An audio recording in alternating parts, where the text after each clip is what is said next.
Hi, I'm Brendan with Reviewed.com, and today we're looking at $200 laptops. Right here we have 5 models that you'll find when you're shopping around that price. This is the Lenovo IdeaPad 100S, the HP Stream 11, the Acer Aspire 1 Cloudbook, Dell Inspiron 3000 11-inch, and the Asus E402SA. Now for $200, you're not going to get a whole lot out of a laptop. It's not going to play the latest games, you're not going to be able to edit 4K video on it or anything crazy. But there are a lot of similarities between all of the models that we looked at. All of them have either a dual-core or quad-core Intel mobile processor, 32 gigabytes of internal flash storage, 2 gigabytes of RAM, and they all come with full Windows 10 that can run all of the Windows applications that you have. Now because these models are so similar, what you're going to want to look for when you're shopping are individual features that are really important to you, especially things like a keyboard if you're going to be typing a lot, things like how responsive the trackpad is, what ports you get, and also whether or not there's a way to expand the internal storage, because with 32 gigabytes of space, Windows is going to fill up really quickly if you want to keep files with you.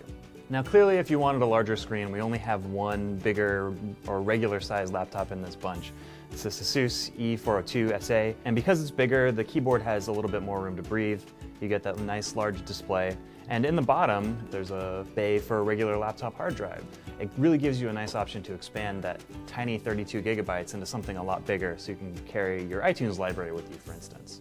Now HP's Stream has been around for a couple of years now, and it hasn't changed a whole lot for this year, but it still is one of the best keyboards out of the bunch, we think. The keys are really well shaped, they have a nice key throw on them, and compared to the Lenovo and the Dell and the Acer, it just was a lot more natural to type on.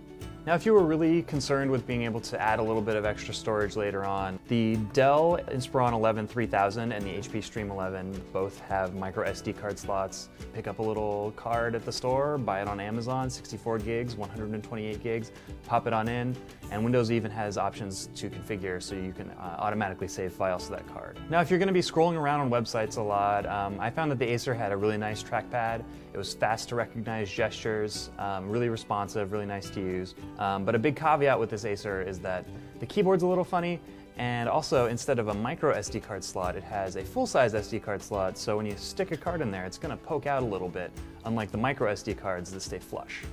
Now out of the 5 that we looked at, we were probably least thrilled with the Lenovo option. It's running on a slightly older Intel Atom chip. It also feels a little cheaper, and it has a trackpad that doesn't support very good gestures. It also only has 2 USB 2 ports, so you miss out on higher speed USB 3 when you go with that one. It's not a terrible choice, it just wasn't quite as good as the competition. To get the full scoop on how these laptops stack up against each other, head on over to Reviewed.com.